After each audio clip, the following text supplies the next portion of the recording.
Welcome to Fashion Neurosis, Hanif Kureishi. Thanks, Bella. It's a great pleasure. I've been looking forward to doing this with you. I'm so envious of all the other people you've been invited to have on, so I'm glad finally I'm here. Me too. Can you tell me what clothes you're wearing and why you chose these particular ones today? I'm going to look down and see what I am wearing.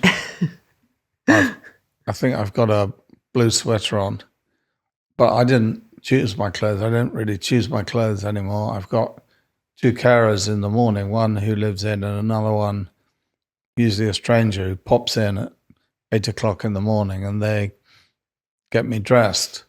When I was younger and before my accident, I went to a lot of trouble, or some trouble at least, with what I wore, and I thought about it and changed my clothes during the day.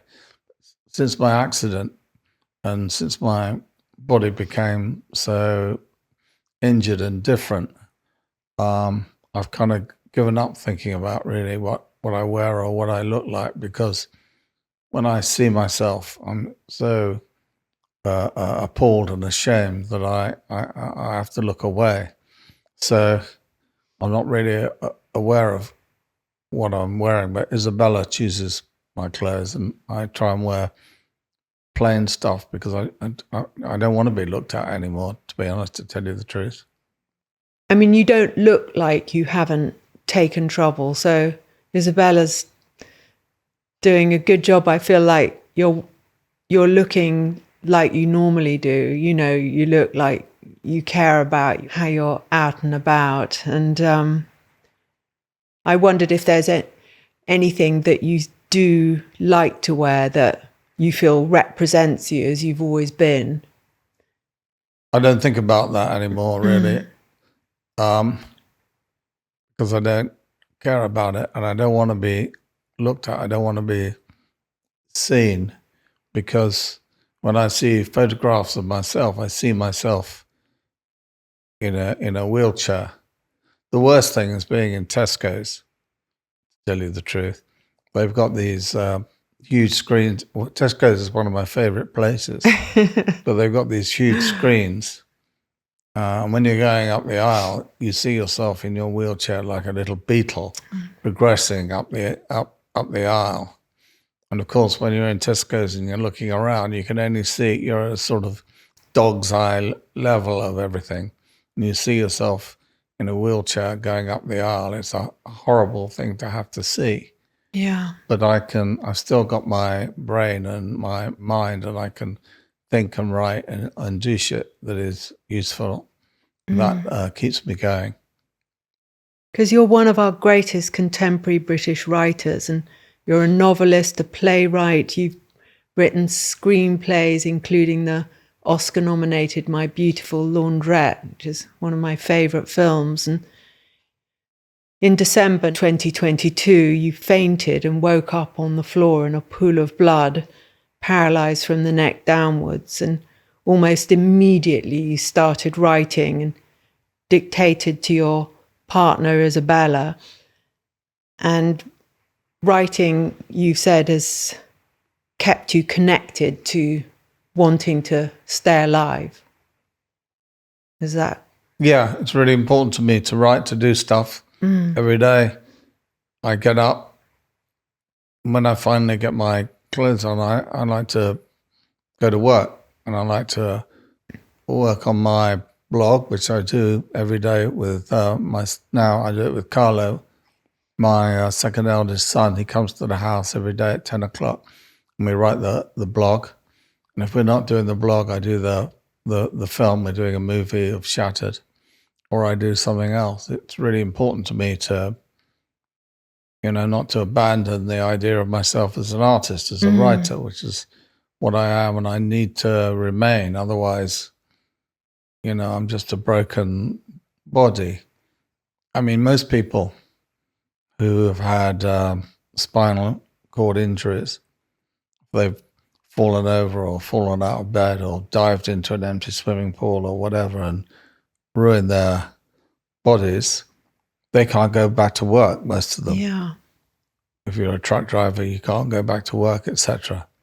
But I can work. I need to work for my dignity, for my sense of myself not being a useless person. That I've got some dignity, which is my contribution, which is where I can earn a living and support Isabella and do something useful in the world. It's really became much more important to me after the accident. Yeah. When I was in the Jamali hospital after the accident, a few days after the accident, really, Isabella would sit at the end of the bed and she would type the blogs into her phone. And then we would start putting them on Substack and people would start reading them, and it went around and it got bigger and bigger very quickly.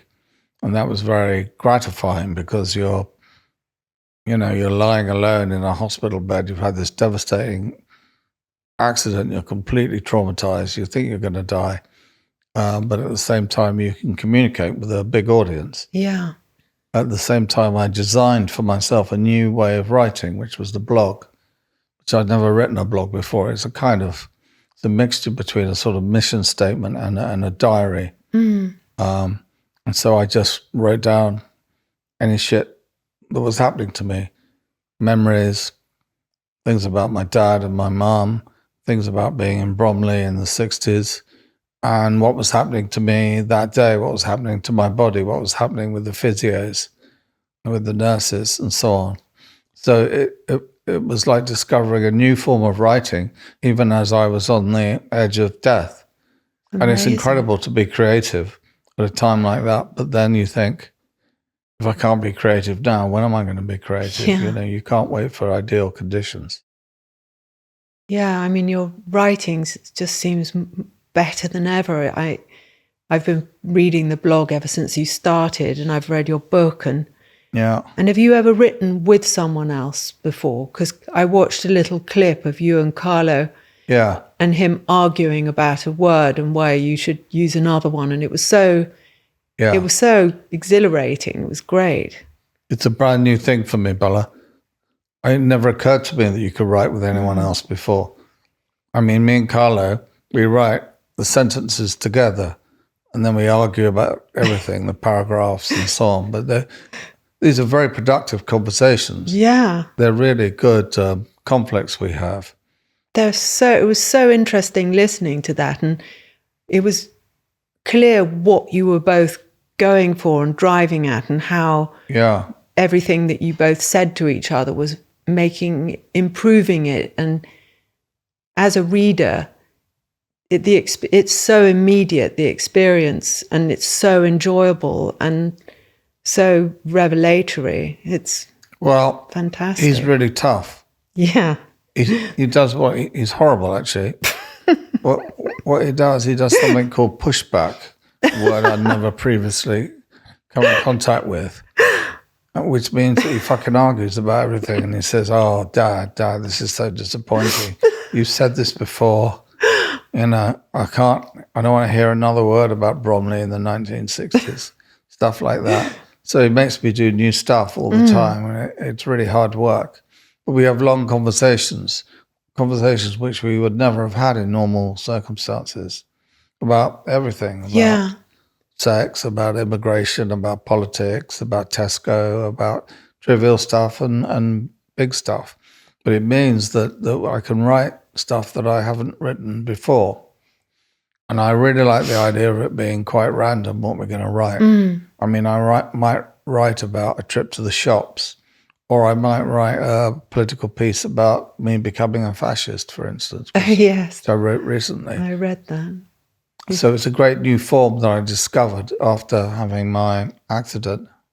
Yeah, it's very exacting. It's amazing to find a new way of writing at a certain point in your life when you're so established and people love your work and look forward to what you're doing. And it's like you've got this sudden new dimension, this edge that goes along with having been in that worst accident. You could never want this to happen.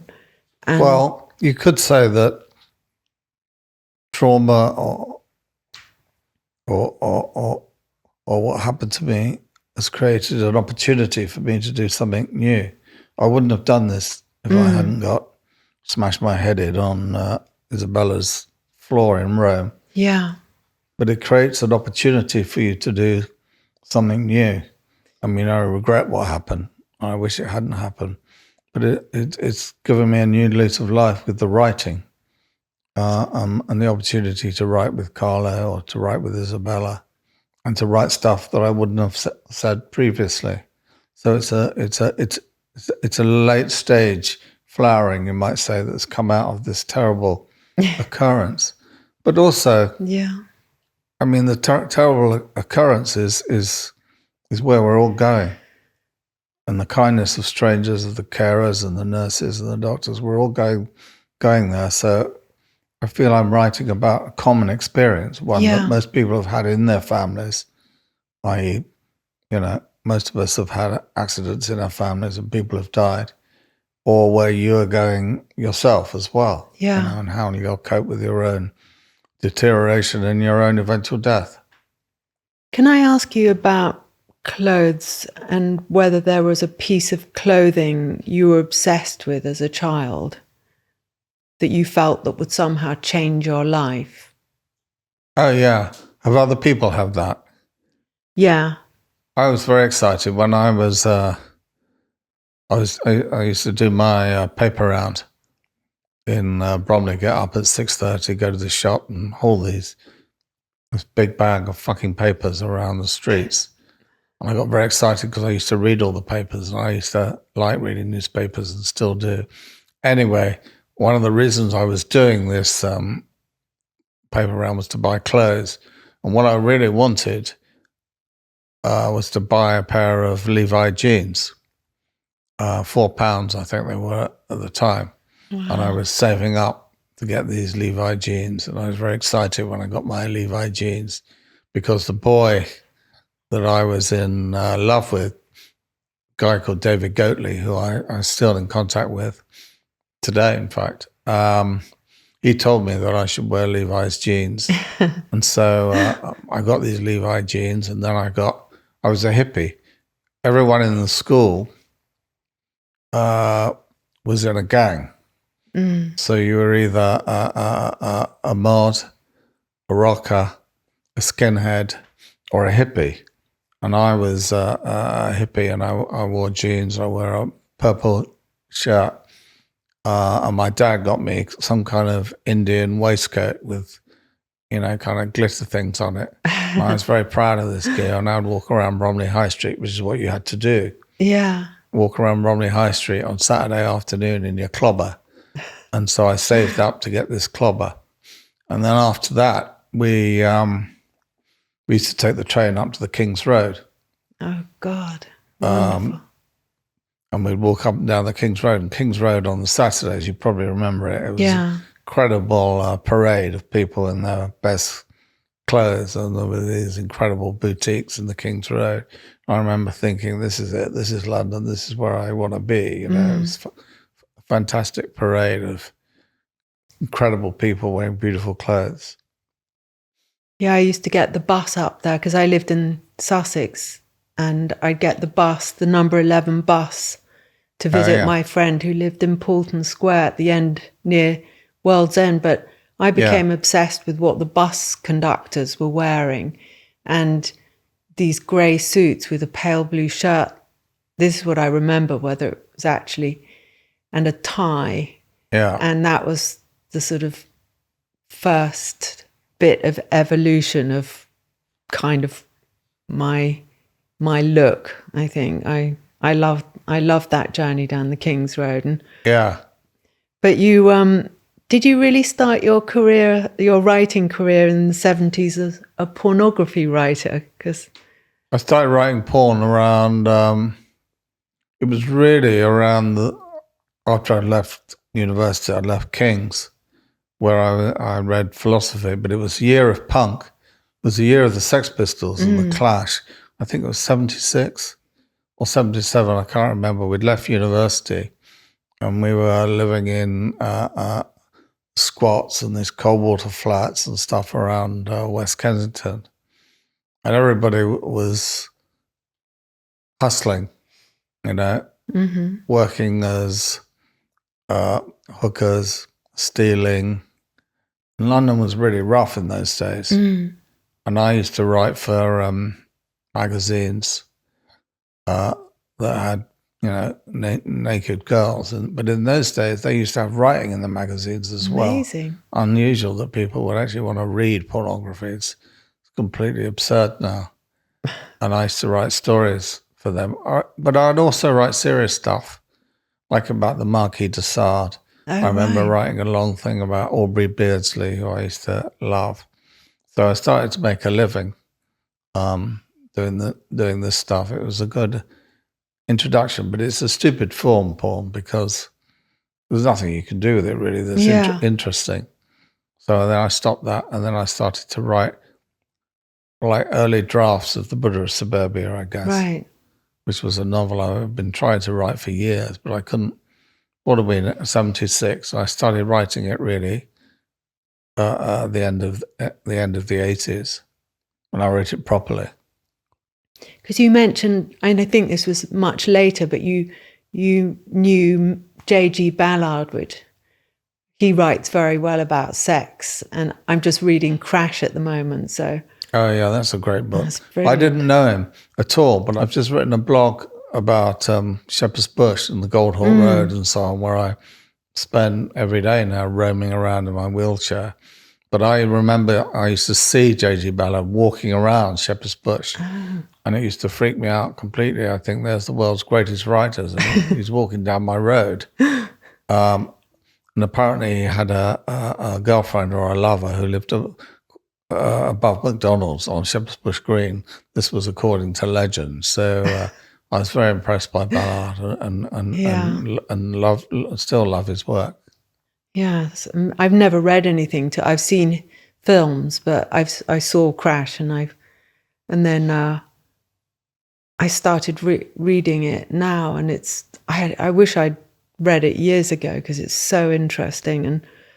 And but you were at school in Bromley with Billy Idol, and he gave you your first tab of acid, and you said that he made you throw the watch that your dad had bought for you, age 16, out of the window on the train, saying, "Time doesn't matter." Yeah, I think he got that. Bill Broad was his name then. He used to wear little round glasses and a duffel coat. God. I think he got that from Easy Rider, actually. But Bromley was the most incredibly boring place, and hell on earth on Sunday afternoons in the rain.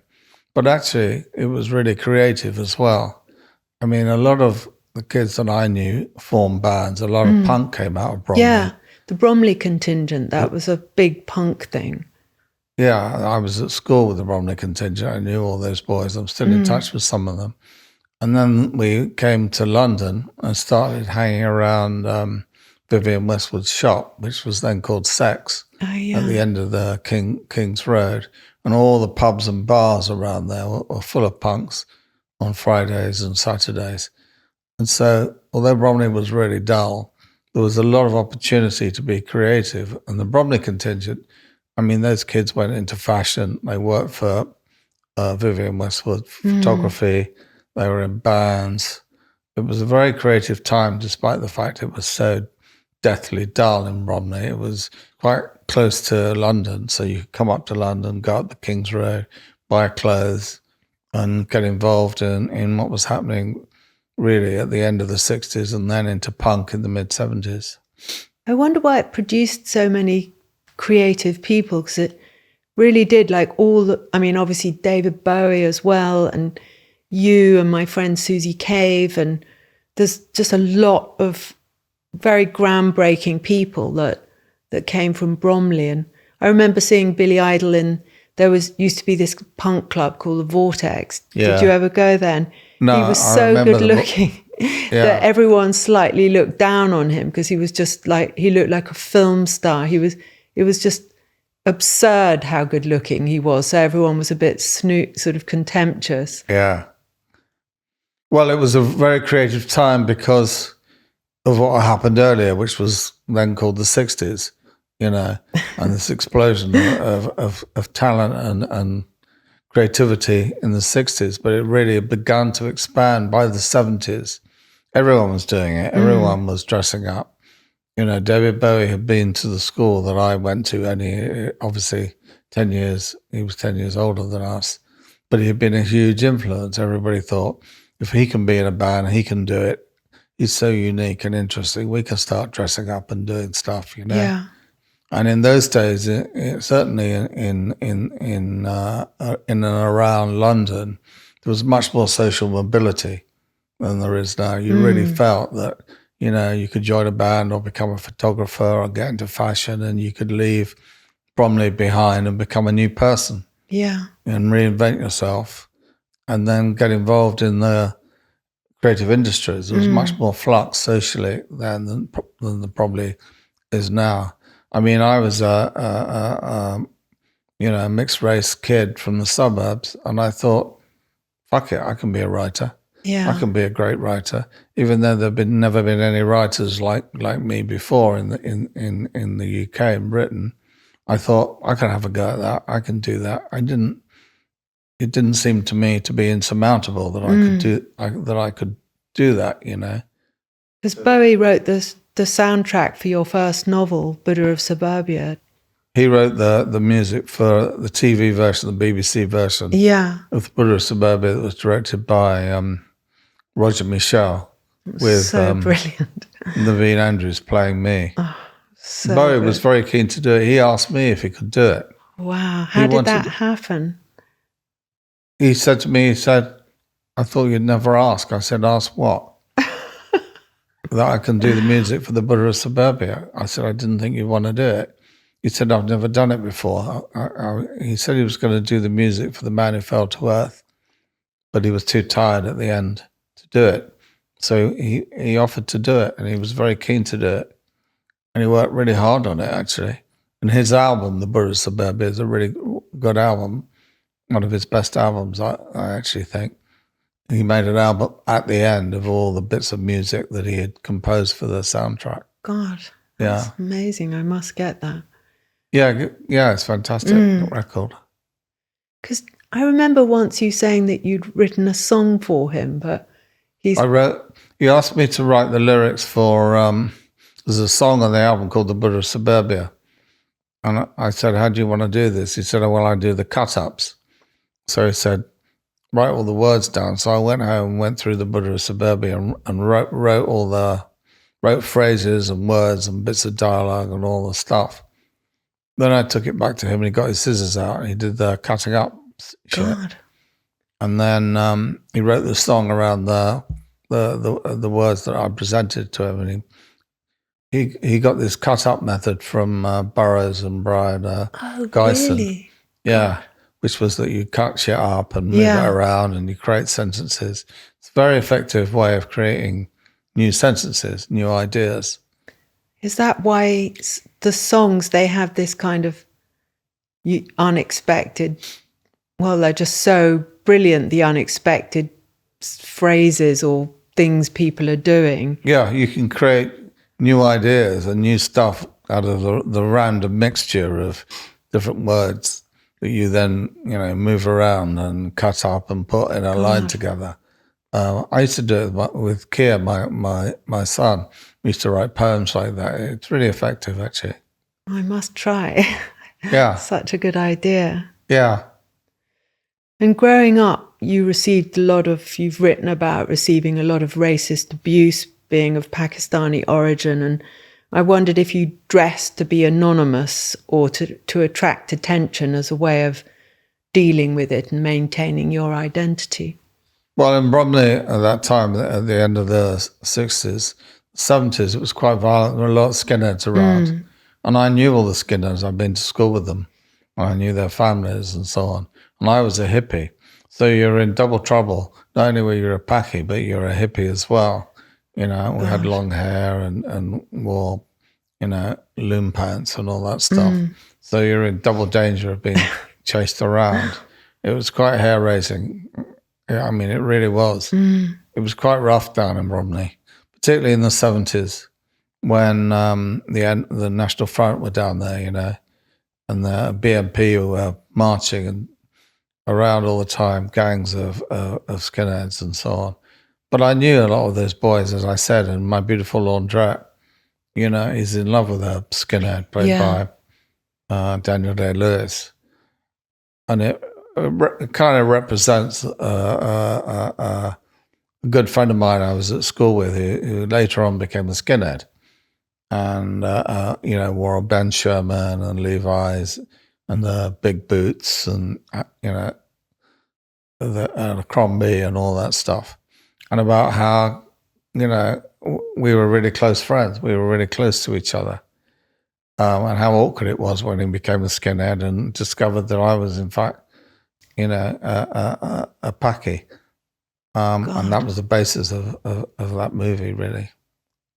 It was so romantic how you showed the change, you know, it's just so brilliantly done. I love it. It's incredibly moving and convincing, you know. Well, I wrote it originally as just a friendship. I remember I was in Pakistan. I was writing it. It was about two mates, one who's a Pakistani, one who's a skinhead, and they were running a laundrette, etc. But when I made it romantic, when they had a kiss, it really the film really kicked off. It really came alive in some way. And the dancing is so magical and poetic. Incredible. Yeah, that was Stephen Frears' idea. Beautiful. All that. So good. Yeah. You've written about gay and bisexual characters at a time when it was taboo, but there's a lack of shame in your writing, and I wondered how you'd managed to avoid this cursed condition. Well, when I wrote My Beautiful Laundrette, which was around, I was going to say the early to mid 80s, there was a lot of gay shit going on in London at that time. You'll remember it, particularly what Derek Jarman was doing. And also then there were the Merchant Ivory films quite soon after that, which was posh gay bumming. Yes. They were really good. But I wanted to do a bit of rough gay bumming. And the big gay sweatshop, there'd been a lot, Simon Callow and what they were doing. So there's a lot of gay stuff going on all the time in London. And when we were punks, we used to go to all the gay clubs. I used to remember the Sombrero? Yeah. And Kent High Street, we used to go there. Yeah. And to Louisa's Club, which was Louisa's was great. Lesbian club. So the gay scene and the punk scene were quite adjacent to one another. So it wasn't such a big step to write a gay relationship, but in My Beautiful Laundrette. But as you say, it hadn't really been done in the cinema. It would have been quite difficult to do in America, for instance. No studio would have ever made a film about a gay skinhead, for instance. But you could do it. In those days, you could do it on Channel 4 because Channel 4 was new and it just started. And you could do innovative and weird shit on Channel 4 because nobody ever watched Channel 4. Yeah, they were fantastic. It was a very good period in British cinema. Yeah. Because Channel 4 invested a lot of money in films that Derek Jarman made, Neil Jordan made, Stephen Frears obviously made several films for them, Ken Loach, of course, etc. It was a very lively period in British cinema, actually funded by television. Yeah, it was wonderful. And who did you look up to style-wise at that time? In the 70s? Yeah. Well, it was a big dressing up period. Because after punk, everyone got bored with wearing safety pins and black leather. Everybody started dressing up, and there was a club we used to go to called the Blitz, which was in Holborn, which was a big dressing up place where Boy George ran the cloakroom. But I really stopped dressing up then. I wasn't going to wear all that gear. That new romantic stuff, yeah. Yeah, I was not going to wear that stuff, and I wasn't going to walk around, in full face makeup and all of that because, I was becoming a serious writer then. Writers don't need to wear makeup because nobody ever sees a fucking writer. You sit, at your desk in your pants. Yeah. And that's your job. So by then I started to lose interest in clothes. And then it was the 80s, which was really good fun, and Soho started. There were lots of more restaurants in Soho, clubs in Soho. There's a lot of television money, advertising money. So the whole scene changed really between the end of the 70s and the 80s. But by the 80s, I'd really kind of lost interest in what I was wearing, was much more interested in other people and being with creative people and starting to become a serious writer that was much more important to me then than, parading around in gear. And if you fancy someone and you don't like something they're wearing, does it kill your attraction to them? That's a very interesting question. Because obviously, you, as you suggest, you're looking at people all the time. You are looking at them. What you're looking at is their face, their gestures, their eyes, their mouth, and so on. But you're looking at their clothes. And every day, every single person in the world chooses their clothes, don't they? Yeah. And make a choice. They're going to be looked at, and they must think, what are people going to think when they look at me? So yeah, you would choose a person, a lover, a friend. I mean, if they wore hideous clothes, would you dislike them? But you don't, do you?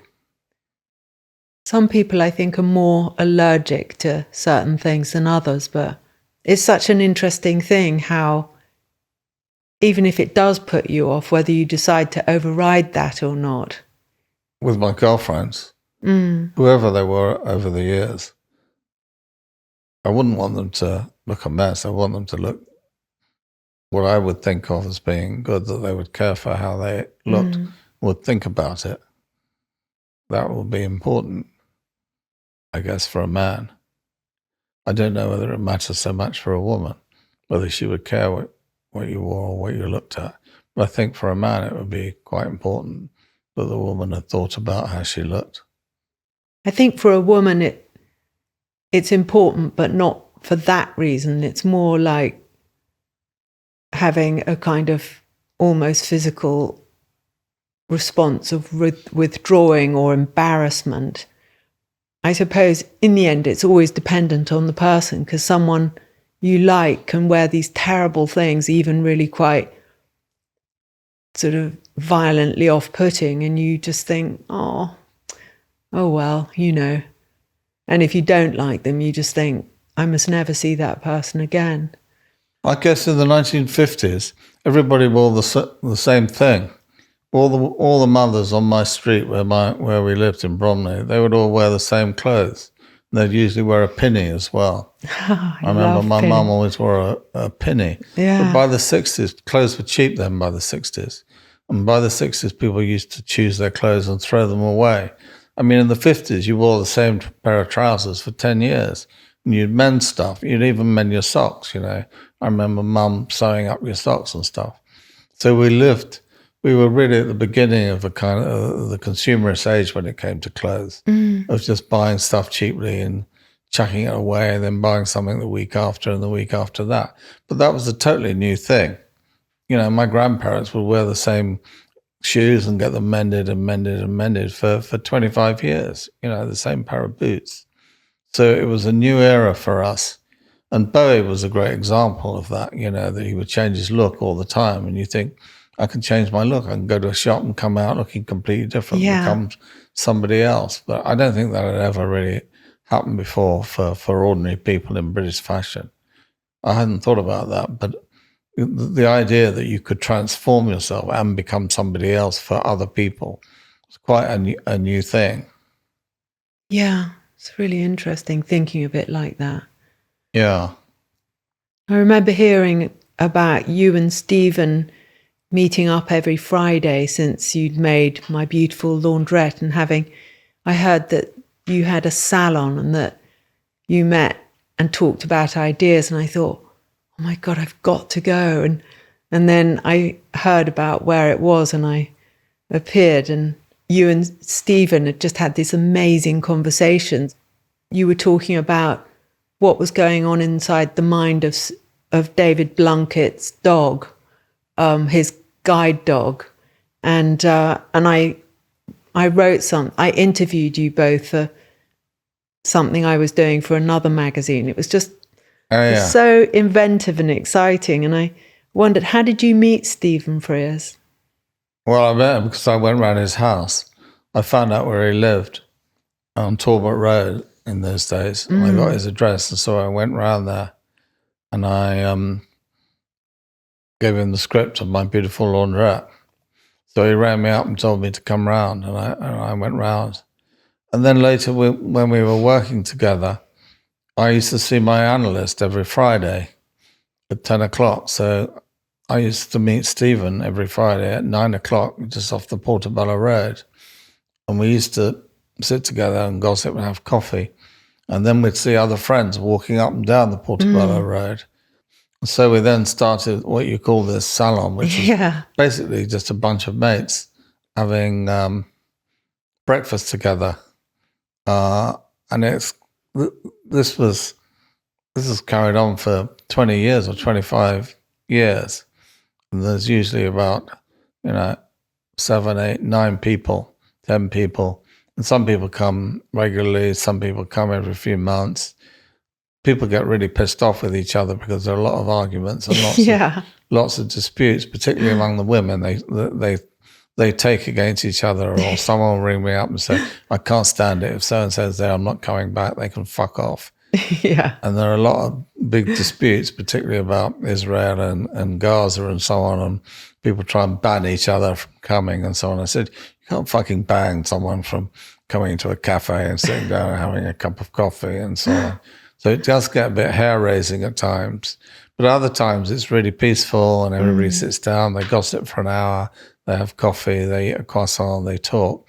It's really fun and beautiful, and people become quite devoted to each other. They're used to seeing each other every Friday morning for 25 years. You see the same people, bits of conversation, and people drop out and new people come along.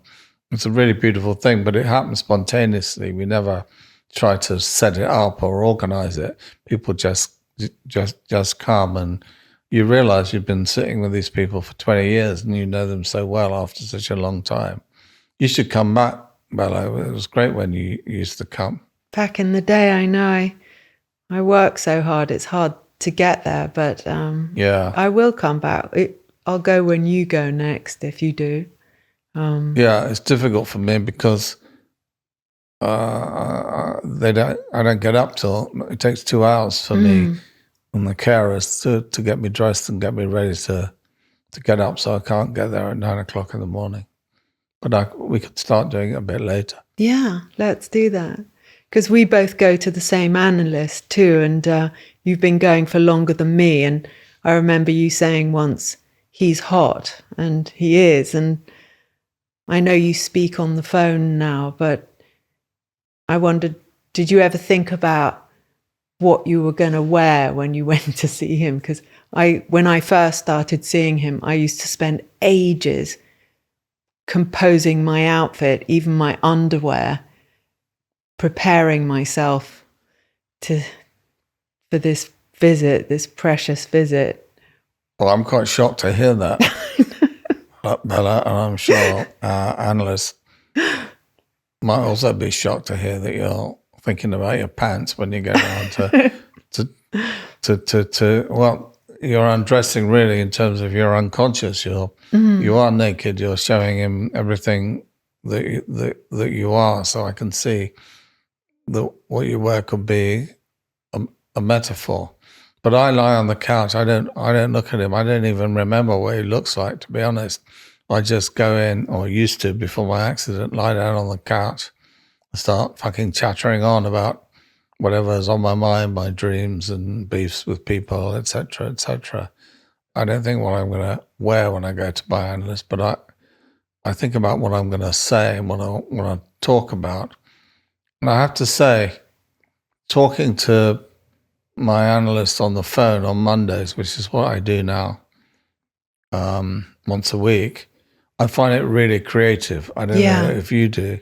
Very, I find it very creative in terms of what I'm writing, and I don't know what I'm going to do next week in terms of my blog, But when I have a conversation with him, I often get ideas about what I will then write about the next week or the week after in terms of the blog. So just hearing his voice and talking to him on the phone, and during the silences that there are in analysis, as you know, I find that really creative. And he's always helped me with my writing, and I know he's got a lot of writers as patients. You know, he's known as the writing whisperer, you know, really? because he really helps us, with our creativity. Yeah.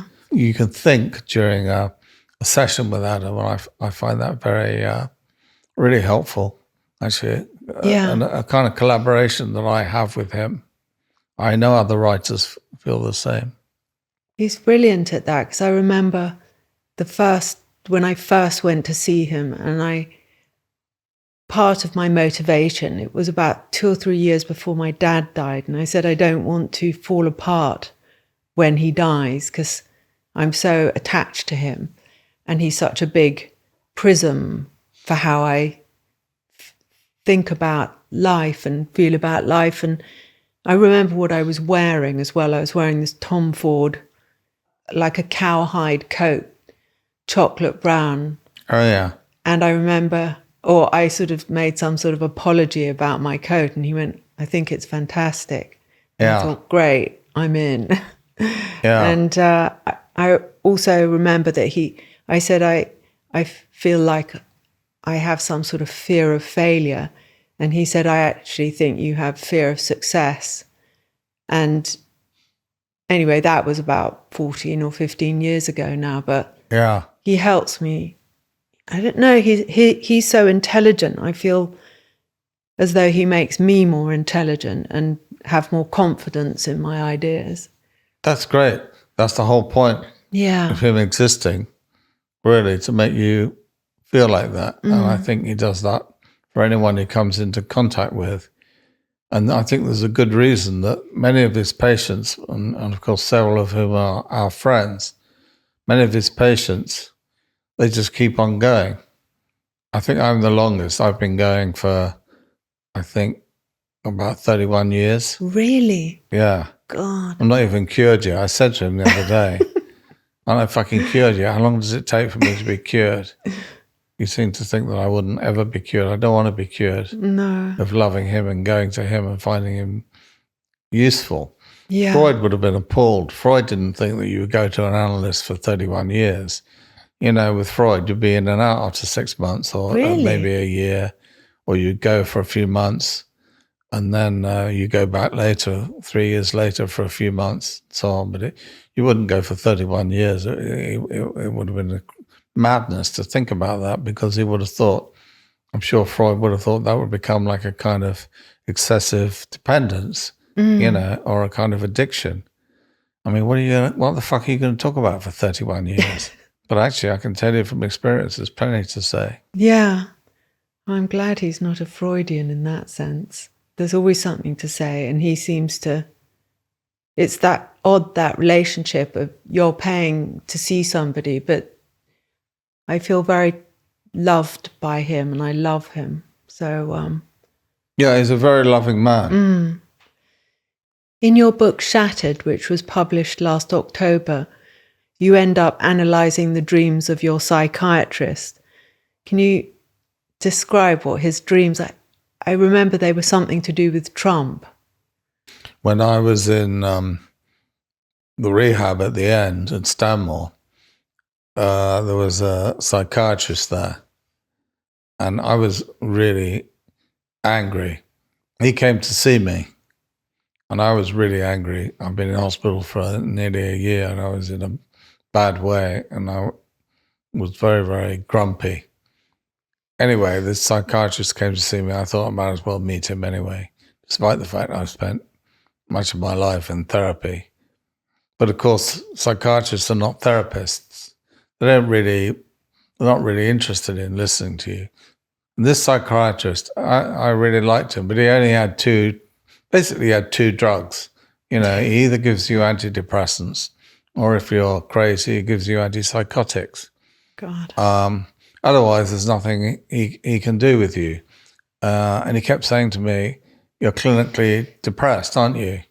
I'd say you'd be fucking clinically depressed if you were paralyzed, you know, and lost the use of your arms and legs and were basically a talking vegetable, which is what I've become.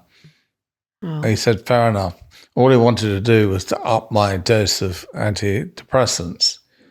So I said, listen, you can keep on coming to see me, but, you know, we've got to have a proper conversation. Why don't you tell me your dreams?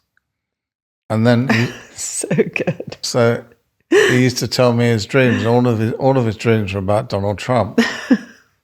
And I said, you love Donald Trump, don't you? You love Donald Trump and you want to be Donald Trump.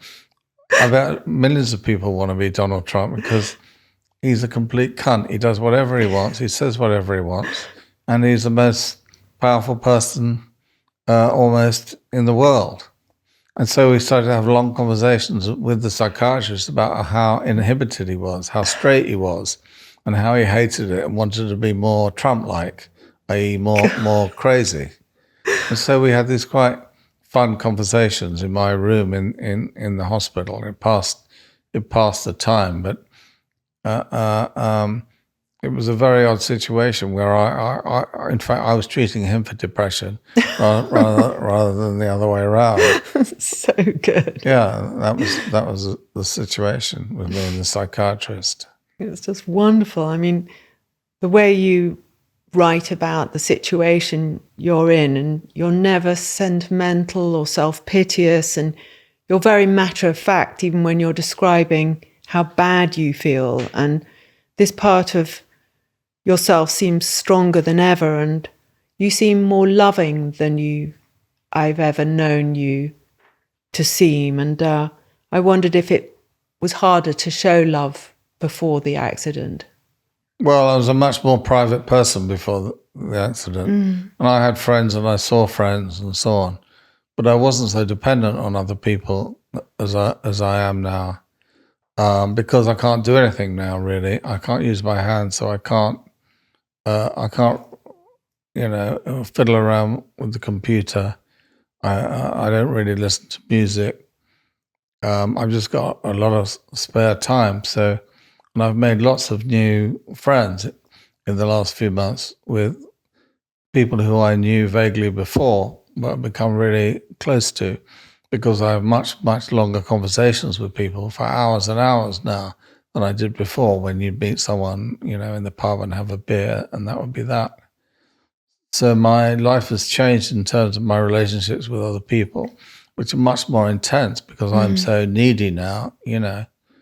People would come to my hospital, mostly women actually, and they would spend the day there and they'd bring me food, and then they'd read me the newspapers, and then they'd give me a head massage, and their generosity and kindness was so impressive. But I was so needy, I needed it, I was desperate, sitting in a fucking hospital room on your own for hours and hours alone, literally staring at the wall. It was the most horrific situation, the despair, the sense that your body was destroyed, that your life had been ruined. You know, you felt absolutely like shit. And so you really needed people to gather around you and show love, their love for you, really. And people were incredibly loving and still are towards me in a way that obviously you never saw before, didn't need before. So it's been a complete switch in that sense, in terms of my relationships with other people. In January, you wrote in your blog, "To be motivated, there must be an imagining, a store of images that nurture our desire." And I wondered which of those desires motivated you to be so connected to life as it is now. That's a very good question. It's really the desire to keep living. You know, it's the will to life. You know, when I go to bed at the end of the day and I start to go to sleep, I want to go through in my mind what I've done during the day, who I've seen, who I've talked to, what I've done with them, what I've written, you know, what progress I've made. Because when you've been so close to death, and when I had my accident, was sitting upside my head in Isabella's apartment in Rome, and I really thought, this is it, I'm going to die, mate. I'd lost contact with my body. There was blood on the floor around me, this increasing puddle of blood that was coming out of my forehead. God. And I thought, this is it. This is a terrible way to die, falling flat on your face. It's a bit embarrassing. I wanted to, to be at least shot by terrorists or something a bit more exciting. And I thought it was a bit wretched. But I thought, there are still things I want to do. Books I want to write, conversations I want to have, that I'm still engaged in. So the will to live hasn't left me. It's stronger in me now, I think, than ever. I mean, you've got this ability to make people feel filled with hope about their own lives through what you're doing with your life, and this urgency and this incredible output, and the way your writing is so brilliant and involving and engaging. And you have a lot of writer friends who visit you regularly, Zadie Smith, and I think Salman Rushdie calls you most days. And do you find the effect that you're having on us, your friend, is flowing back to you, and you're enjoying the feeling of love? I'm not aware of what I can do for other people, but I'm certainly aware of how they can lift me up and how dependent you are on other people for inspiration. I really need to plug into their energy, because after what happened to me, it's so easy to fall into despair. It's so easy to give up, and I don't want to give up. I'm not depressed. I said to this psychiatrist, he used to say to me all the time, "Oh, you're clinically depressed." I said, "I'm not really, actually. I'm depressed about what's happened to me, but in my spirit, I'm still going, and I still have the desire to live," which is, as you read from that passage from Shattup, which is to do with an image of having good conversations, or an image of eating well, or an image of enjoying a book or watching a movie. These things still fill me with pleasure and with desire. When I was really low, I would talk to my analyst, and he kept me going during that period as well, even though I only spoke to him once a week. Or sometimes I speak to him for just 10 minutes at a time. He managed to keep me going without any fatuous stuff about, hope or encouragement or uplift. What kind of things did he say? Because that's such an interesting point. It's, without these cliches of hope and, all the sort of platitudes, he never does that. And you don't do that either. And you give so much energetic force to your friends through what you do, and how you write, and how well you write, and how kind of... Bella, I think it's to do with remaining curious about things, and wanting to know things, and wanting to see things, and wanting to talk to people about things, being fascinated by other people, and still having a libido for life, to know other people, to listen to them. I really look forward to visits from people who come around my house, and we sit and we have tea and we talk. And I really look forward to hearing them and engage with them. And people come around, they tell you such weird shit. I mean, mad, crazy stuff they tell you all the time. A woman came around my house the other day who I hadn't seen for about 5 years.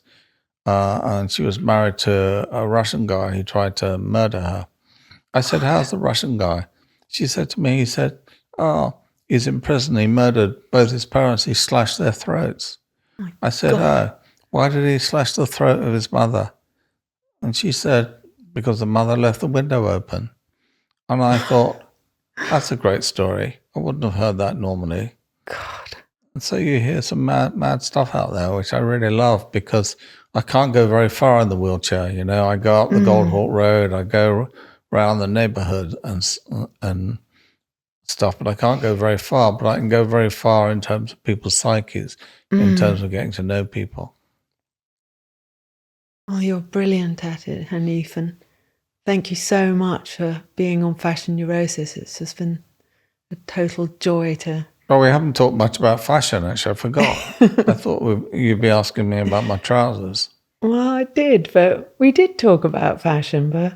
A bit, yeah. In a way, it's like the whole thing about fashion is it's just a means to be the best of yourself if you get it. If you can enjoy fashion and use it as a kind of, as a tool, really, for anything, even writing. It's like, I find if I'm writing, I mean, obviously I'm not a writer, but I don't want to be too comfortable or too much of a slob, or the rest of my personality will start evaporating. So I have to have some tension. I saw an interview with you and you were wearing a shirt, and it was a bit like a kind of pale shirt with stripes in it. It looked really good. And I thought, when you described how you see yourself in the Tesco's screen and how you actually look, it's very different, and you look just 100% vitality, which is incredible.